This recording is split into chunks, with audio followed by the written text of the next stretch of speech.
Bueno, en el día de hoy, en la jornada de hoy, vamos a estar retomando un ciclo que inició el mes pasado, que hemos denominado Infancias en Diálogo, donde intentamos abordar o profundizar sobre lo que es la red Picler. Ustedes recordarán, y si no pueden, bueno, está el programa ahí en Spotify para que lo puedan escuchar, la primera edición que hicimos en julio del mes pasado.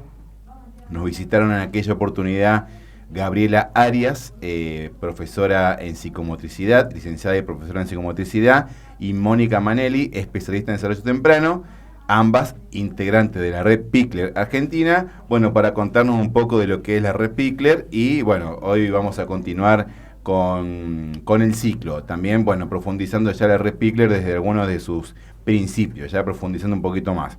Hoy nos vuelve a acompañar Mónica Manelli y se suma a la mesa Candelera Flores, que es psicomotricista. Así que bueno, bienvenidas. Hola Laureano, buenos días. ¿Cómo les va? ¿Todo bien? Todo bien, menos nerviosa que el programa anterior. Bueno, sí, ya, bueno, por lo menos vos estás más canchera. La otra invitada anda un poco nerviosa, pero bueno. No, de a poco. Estamos bien. Bueno, el programa pasado, no el programa pasado, sino el programa que hicimos el mes pasado, con el programa que inició el ciclo, habíamos hablado un poco sobre la red Picler, sus orígenes, y habíamos concluido con una frase, ¿no? Para pensar, para reflexionar. No sé si querés, Moni, arrancar con eso, contar, decir la frase de vuelta y bueno, como para darle un puntapié al programa de hoy. Sí, en realidad, bueno, un programa re importante porque ya el domingo festejamos el Día de las Niñeces, el Día de las Infancias, así que bueno, es importante este espacio para poder mirar al niño desde este lugar. La frase que habíamos tomado el programa anterior, con el cual concluimos, fue: hay que hacer todo lo posible para que el bebé esté en paz consigo mismo y con el mundo, para que sea un ciudadano sano que ame la vida y contribuya a la creación de una sociedad mejor. Entonces, es desarmar esta frase, esa fue la idea, y hoy nos paramos desde este lugar del principio que alude a la actividad autónoma, al valor de la actividad autónoma, a la importancia del movimiento libre en el niño, y cuánto tiene que ver esto con la paz, con la paz del niño. Así que bueno, por ahí andaremos hoy. Y que, claro, vos lees la frase y uno piensa, digamos, desde todos sus prejuicios, obviamente lo voy a exagerar, no es que sea un cavernícola, digamos, pero digo, lo voy a exagerar. Uno dice, ¿y es para tanto? Porque de último un bebé lo único que hace es tomar la teta y dormir, ¿no? Qué sé yo, había como ese, y sigue habiendo quizá ese pensamiento, ¿no? Y de repente, bueno, este enfoque nos dice lo contrario, ¿no? Que ya el bebé desde el comienzo de su vida ya es mucho más importante que lo biológico, ¿no? Qué importante lo que decís, porque es verdad, cuando nos imaginamos un niño en el primer año de vida, ¿qué nos imaginamos? Grandes hitos del desarrollo, por ejemplo. Bueno, está acostado, después se sienta, gatea, se para, empieza a construir palabras, algunas palabritas sueltas, o sea, muy poquitas cuestiones, ¿no? Y lo que nos enseñó mi Picler fue mostrarnos todo el potencial que hay en ese primer año de vida, donde una de las mayores conquistas es empezar a disminuir sus bases de apoyo para llegar a pararse al pie. Entonces, todo lo que el niño hace, si el adulto se detiene a observar, esa es la idea del programa de hoy. Entonces, bueno, ¿y qué hace el adulto para que eso se dé? Habíamos dicho en el programa anterior que el niño genéticamente traía consigo ya formas de poder desarrollar sus posturas e información genética, pero necesita de un adulto que dé lugar, espacio a eso. Y recordando que mi Picler fue pediatra, visitaba a las familias en sus hogares y actuaba desde la prevención, ¿no? No esperaba a que el niño asista a su consultorio por tener una enfermedad, sino que ella actuaba preventivamente. Y iba a acompañar a las familias para que observaran a su propio hijo. Entonces de eso se trata, ¿no?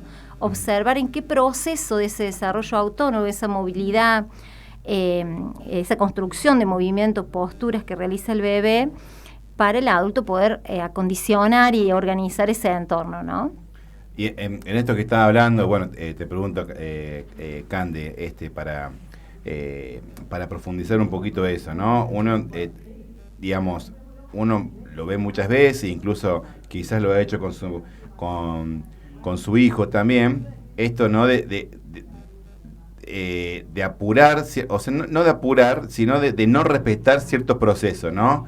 Entonces muchas veces pasa que a lo mejor al bebé lo sentás, pero él lo puede, quizás no, seguramente, hacer solo a su tiempo, en su momento, y sin duda esto será un aprendizaje mucho más valioso que si uno va y lo sienta, ¿no? Uh-huh. Yo creo que si volvemos a la frase inicial y vamos hablando de que queremos ayudar o acompañar, ¿no? A construir un ciudadano de paz, tiene que ver con estas vivencias primeras, ¿no? Estas primeras experiencias que tiene desde pequeñito, de cómo las vive, si las vive en paz o no, si estamos transmitiendo con nuestras intervenciones o con nuestros acompañamientos, ese bebé está viviendo en paz, ¿no? Como para poder empezar a plantearnos qué estamos haciendo nosotros como adultos, cómo estamos acompañando a ese desarrollo, ¿no? Que como decía Moni, está previamente, digamos, genéticamente determinado y que nosotros como adultos tenemos que ir acompañando. Entonces, si tenemos en claro que nuestra función es dar seguridad al bebé y acomodar un entorno para que se sienta seguro y pueda desplegar todo aquello que viene y que trae consigo, ¿no? Porque hablamos de una persona completa según su etapa madurativa, ¿no? Uh-huh. Y si tenemos presente que estamos intercambiando en esos primeros intercambios con nuestro bebé, mirándolo como un sujeto completo, como una persona completa, sabemos que tiene todo para poder desplegarlo. Y en ese sentido vamos a ir esperándolo y vamos a ir respetando su tiempo. Entonces cada movimiento que aparece va a ir apareciendo, pero por iniciativa propia, por propia curiosidad, por la necesidad de exploración que trae ese bebé. Y entonces el adulto va tomando un rol, ¿sí?, que no es pasivo, sino que es activo, pero sin intervención, ¿no? Y en esto creo que cuando uno desde la mirada pikleriana acompaña los procesos de los más pequeños, va transmitiendo esto, ¿no? Ya sea en la educación o en el consultorio, uno transmite esta idea de que acompañar no necesariamente significa intervenir, al contrario, se necesita adecuar el espacio, estar ahí para cuando nuestro bebé nos busque, porque poco a poco el bebé nos va internalizando, ¿no? En las imágenes, en las miradas, cuando como mamá damos teta, ¿sí? Va incorporando esa imagen en sí mismo y eso va dando seguridad para que después él vaya desplegando, ¿no? Todo su potencial de movimiento, su potencial emocional. Está clarísimo. Recordarnos, Moni, cuáles eran los principios de la red Pikler y en cuál nos vamos a enfocar hoy. Mira, habíamos hablado de 4 principios, después se fueron agregando algunos que en realidad interrelacionan a todos, pero los 4 básicos eran el valor de la actividad autónoma, el valor de la seguridad afectiva, la conciencia de sí mismo y el estado de buena salud. Todos están relacionados entre sí. Claro. El que hoy vamos a poner foco es en el del desarrollo autónomo, la actividad libre y espontánea, que esta actividad libre y espontánea se da en un espacio que va creciendo junto con el niño de acuerdo a sus posibilidades. Hablamos hace un ratito que la mayor conquista es disminuir sus bases de apoyo. Entonces, ¿cuál es la base inicial en donde se inicia toda esta actividad autónoma? Es todo su cuerpo, es la espalda, la cabeza, la espalda, los glúteos, las piernas. Entonces, en esta base de gran apoyo, el niño está paralelo a la superficie, ¿sí? Entonces, la fuerza de gravedad que lo atrae hacia la tierra, lo tiene ahí cautivo.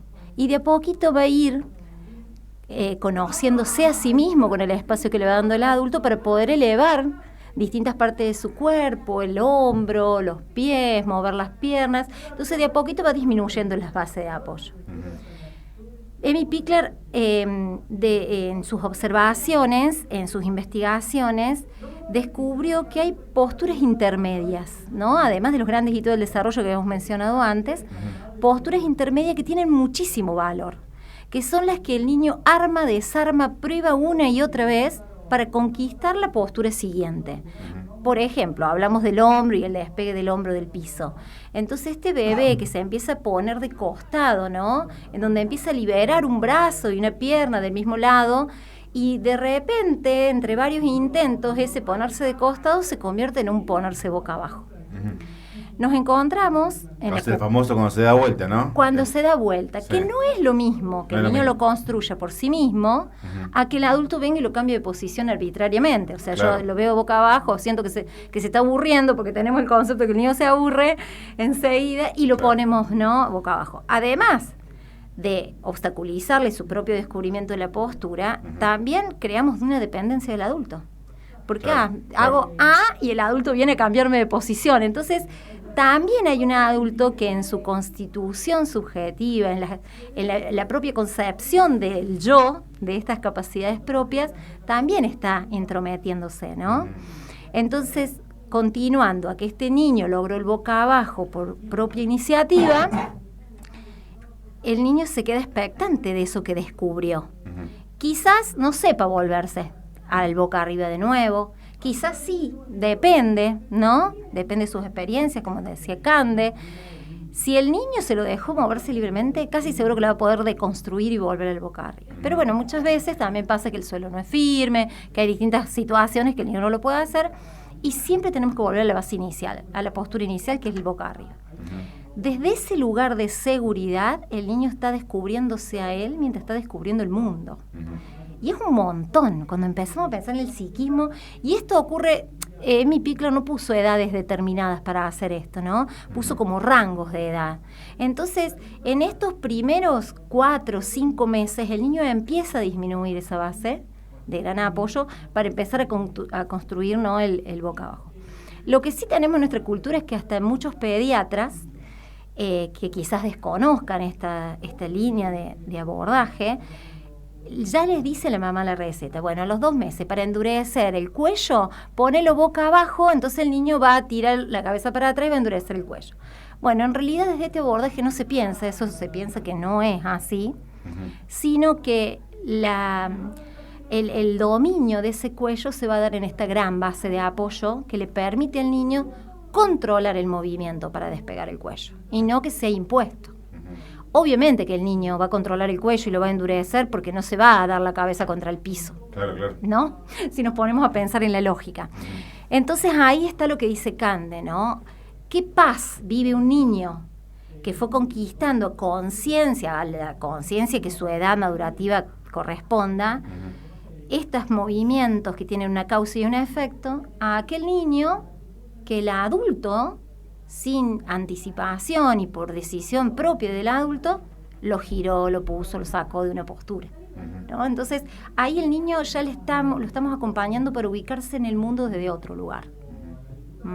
Sí, Te dejo sin palabras. No, es que estaba pensando, hay hasta una cuestión que uno puede leer en otras ramas, digamos, del saber, que no necesariamente sea en la medicina o la psicomotricidad, sino hasta en la propia filosofía, ¿no? Porque el yo se va constituyendo y a la vez que ese yo se constituye, se va constituyendo el mundo exterior, ¿no? Totalmente. Y no hay o sea, desde el viejo paradigma, o el paradigma que sigue actual, ¿no? Pero digamos, de ese viejo paradigma que se quiere derribar, hay un mundo exterior que se va apropiando del niño o le va imponiendo condiciones al niño, pero acá no, es al revés, digamos. El niño, mientras constituye su yo, a su vez va constituyendo el mundo exterior, ¿no? O sea, como una cosa más, como un mundo exterior reflejo también de sus propias posibilidades. No sé si estoy delirando mucho. Yo creo que, pero yo creo que de eso se trata la construcción pacífica. Yo creo que si damos lugar al niño desde pequeño, esa paz se va construyendo porque él mismo la va vivenciando. Y en este sentido pienso cuántas veces, o más ahora acercándonos al Día de las Infancias, nos ponemos a pensar en un bebé pequeñito, ¿qué podemos comprarle? ¿Qué podemos regalarle? ¿Qué dispositivo puede usar? Y no solamente los padres, los abuelos, los tíos, nos ponemos en ese entusiasmo y esa vorágine que nos lleva a lo comercial, ¿no? A empezar a pensar qué objetos, ¿no? Y acá Moni está hablando de que lo primero que hace un bebé pequeño es conocer su propio cuerpo. Entonces, digo, pensar en ya desde tan pequeñitos, en colgar los objetos encima, en mostrarle y pasarle de un lado a otro algún juguetito, otro que haga ruido, otro que haga luz, otro que tenga musiquita, ¿no? Si nos ponemos a pensar, en algún punto es un atropello a esa paz que necesita el niño para inicialmente conocer su cuerpo. Despegar el cuerpo desde una base de sustentación tan profunda como es el sentirse absorbido por la fuerza de gravedad, no es algo menor. Entonces, que en este sentido, los adultos creo que tenemos la responsabilidad de tomar conciencia y de entender que tenemos que acompañar un proceso, pero que ese proceso lo vivencia el niño, ¿no? Este despegar, mover la mano y ver que mi mano pasa por frente de mis ojos y que de repente desaparece y que con el tiempo eso empieza a ser pasar de ser un movimiento azaroso a hacerlo voluntario y que ya no es mi mano y ya es un objeto, ¿sí? Y tomé un pañuelito de un color y lo paso por frente, pero ya porque yo quiero, porque yo tuve la iniciativa y porque estiré y despegué mi hombro, ¿sí? Eso construye un yo, ¿sí? Que está construido desde la propia iniciativa, desde mi propio deseo, desde ese impulso cognoscente que nosotros le decimos, que es esta necesidad de no quedarnos en sí mismos y conociendo solamente nuestro cuerpo, sino que cuando estamos preparados para abrirnos al mundo, empezar a intervenir ese mundo, empezar a modificarlo y a modificarme yo como sujeto. Entonces, bueno, en este sentido, creo que el rol del adulto es sumamente importante en su esencia misma y no por los objetos que precisamente le vaya a poder comprar o no. Son muy simples y muy desestructurados los objetos con los que un niño va construyendo sus primeros conocimientos y que tiene que ver, volviendo al principio, con el conocimiento del propio cuerpo, con qué puedo con mi cuerpo, cuánta tensión necesito para despegar, cuánta distensión necesito para volver al boca abajo. ¿Se entiende? Sí. Se trata de esto. Y en este sentido, y en este construir autónomo y por propia iniciativa, con un adulto que me da seguridad porque sé que está y que cuida mi espacio y que no haya nada peligroso, porque esa es la función del adulto, ahí voy construyendo paz, ¿no?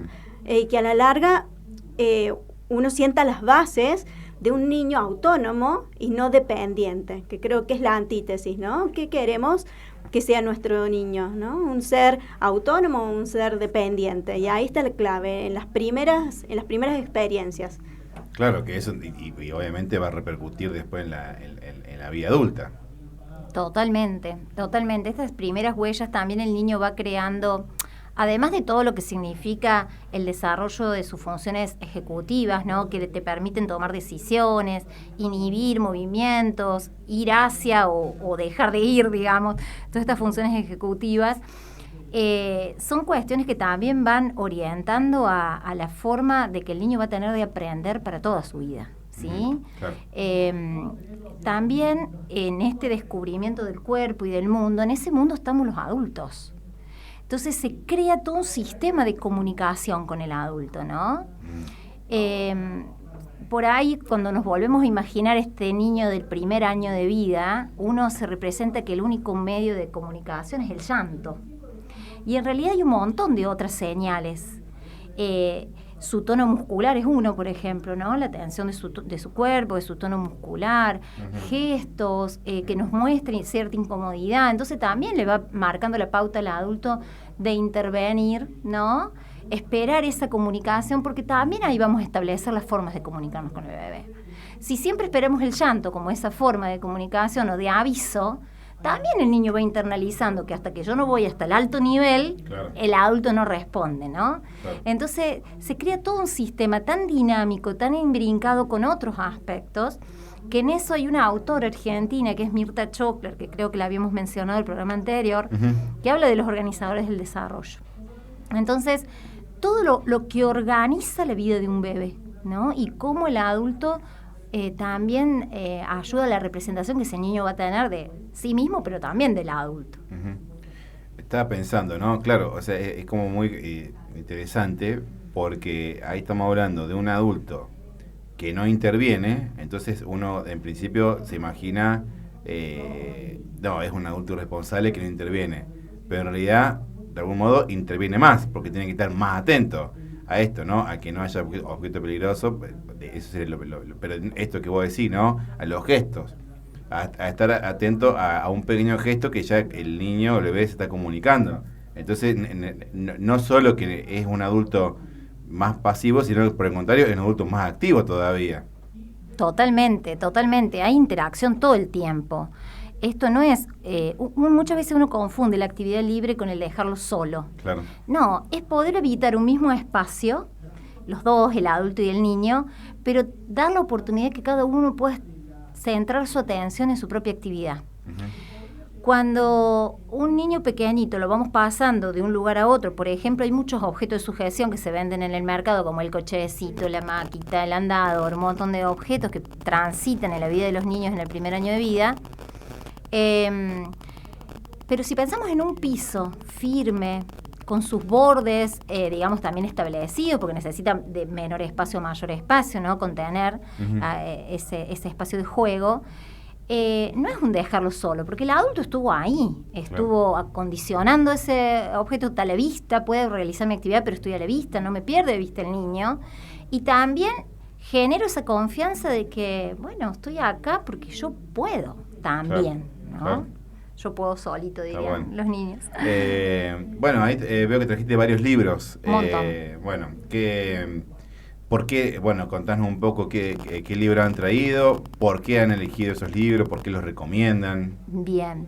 Mira, trajimos muchos, dejamos otros en la biblioteca porque no me entraban en la bolsa, pero acá en la mano justo tengo uno que se llama Movimientos Libres, Actividad Autónoma, que estos libros fueron respuestas a cartas de padres, ¿no? Judith Folk y Ana Tardos recibían cartas de familias en donde se preocupaban por distintos temas. Estas autoras son parte de todo este abordaje, ¿no? Y son, bueno, Ana Tardos, que hablamos en el programa anterior, es hija de Amy Pickler. Bien. Sea, ella es de Hungría. Es de Hungría, bien. Sí. Entonces, en estos libros empiezan a responderle a estos padres, ¿no? Desde este abordaje. Entonces son cartas muy riquísimas, en muchos talleres las utilizamos.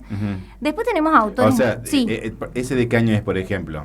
Ay, párate que yo no me acuerdo. Bueno, debe tener unos cuantos años. No, pero sí, esta debe ser una edición, esta edición es 2000, pero se hizo la colección de las cartas, hay en otro formato que no es libro, que andan dando vueltas por ahí, ¿no? En librito y traducido en 2000 es el librito que tengo en la mano. ¿Sí? No, porque digo, debe ser más viejo. ¿Por qué pregunto esto? Porque si ustedes lo usan en taller actualmente, de algún modo podemos decir que la inquietud de los padres sigue siendo la misma, ¿no? Las mismas preguntas. Muy similares. Por ahí tenemos que cambiar algunas palabritas que hace al tiempo moderno, claro, pero son muy similares y muchas tienen que ver con este deseo de que el niño aprenda lo más rápido posible, ¿no? Leí justo uno hoy, Cande, en donde los papás estaban preocupados de si se iba a poder sentar. Entonces, frente a ese miedo, probaban sentarlo antes. Claro. ¿Sí? Entonces, claro, los tiempos no son fáciles de transitar, por eso también la función de los profesionales que trabajamos con infancias para acompañar a las familias es importante, y más en un mundo que va tan acelerado. Entonces, tanto desde un consultorio como de los jardines maternales que hablamos el programa anterior, tenemos como esa función de descubrir el niño real que esa mamá tiene, esa mamá, papá, abuelos tienen al frente, y no hablar de generalidades, porque no, claro, todos van al mismo ritmo. Claro.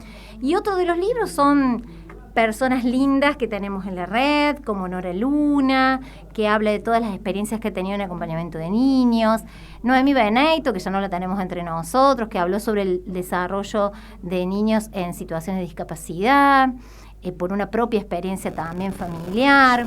Tenemos a Liliana Briatore, que ella hace todo un desarrollo precioso en cómo respetar estas posturas del niño en los momentos de cambiado, en los momentos de alimentación, que esto que decíamos, que está todo tan imbrincado.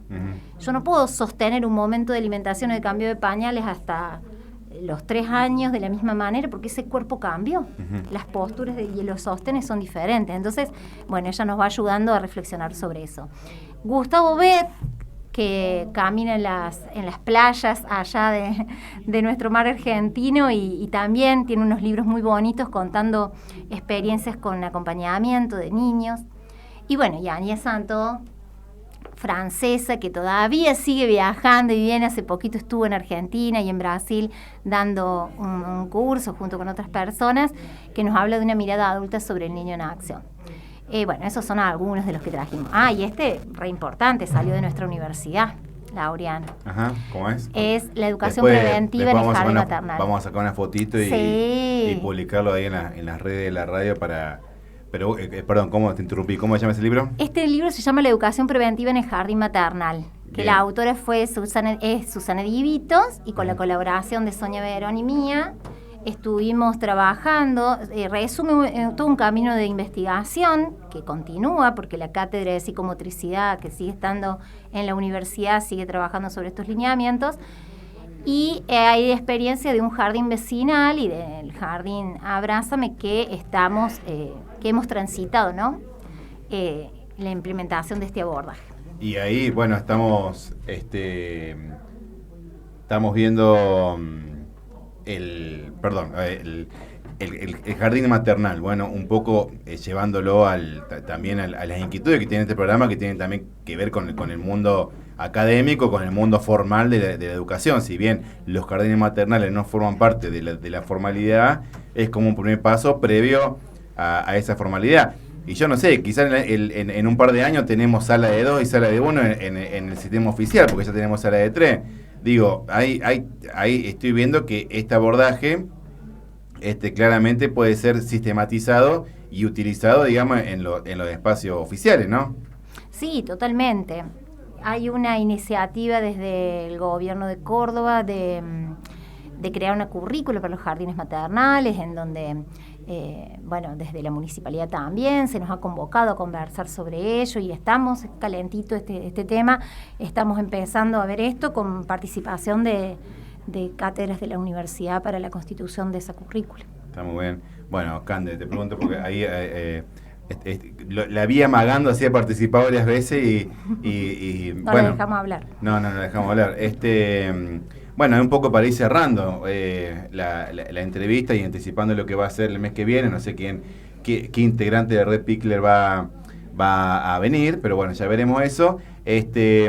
Alguna cosa que haya quedado en esas veces que amagaste hablar, alguna cosa que te haya quedado, que te hayas quedado con ganas de decir, algún aporte, algo para cerrar, ¿qué tenés ahí para contarnos? Bueno, mira, justamente me adivinaste desde el otro punto de la intención, pero cuando estaba Moni hablando de estos espacios adecuados que crea el adulto para que el niño pueda desplegar todo su potencial, yo creo que una parte importante la juega la vestimenta, ¿no? La vestimenta del bebé. Entonces, a veces nos preocupamos, ¿no? De estos juguetes, estos objetos que podemos ofrecer y mostrar y que tenga acceso, y no prestamos atención que para tener un movimiento libre y para que toda esa autonomía y esa iniciativa que tiene adentro ese bebé, ¿sí?